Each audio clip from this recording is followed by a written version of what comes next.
amazing to think, isn't it, with Prince Harry, when you consider that he's enjoyed phenomenal success with that international best-selling book, Spare. A lot of people, when he first signed the deal, said it wouldn't be successful, and me included. I didn't really understand who or possibly why they would want to buy it. It's expensive. Yes, there's lots of discounts throughout the world wherever you decide to pick up the hardback version.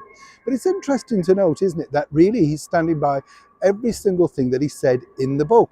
In fact, he went so far as to appear on various chat shows like Stephen Colbert, Anderson Cooper, and ITV over here to back up all of those ludicrous claims. And also interesting to note that he's prepared to face the music after slaughtering his stepmother, the Queen Camilla, in those pages, strange though it may seem.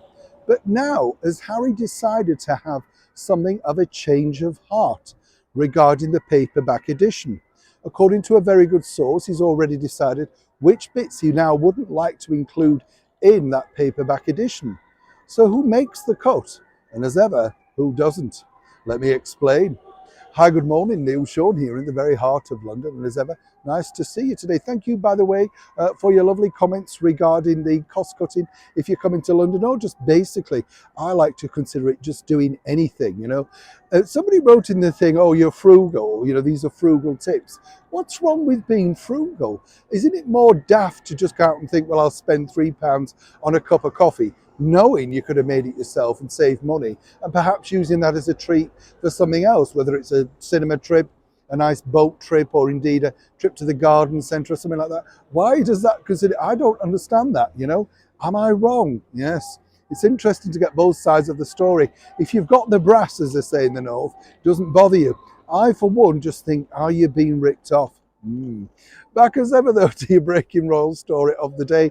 The book shocked the world, really, didn't it, at the start of the year? Released for maximum impact when people had a slow news period. Everybody lapped up all of those stories. Harry went to back them up even further.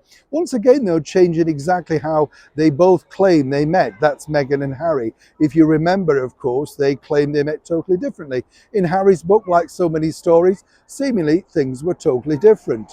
But it's interesting to note now that Harry himself has decided that there are certain elements. Now, this has been prompted, according to a very good source, by his wife, Meghan Markle, because one story in particular that she found rather offensive was regarding their very first meeting.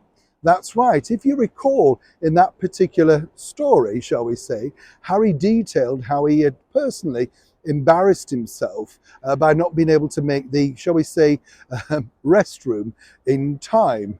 Yes, it was that vulgar. Now, even apparently, according to that good source, Meghan Markle thinks it shouldn't really be included in the paperback version. Now, I don't know about you, but it's a bit like the drug taking and the Taliban stuff and all of the other negative stories. You know, you can't now pick and choose. It's out there in the public domain. But apparently this is something, and as ever we have to say allegedly, that Prince Harry can do moving forward. He is allowed to take out certain elements that he didn't necessarily feel comfortable with. Not really a problem now, is it? Because it's made maximum impact.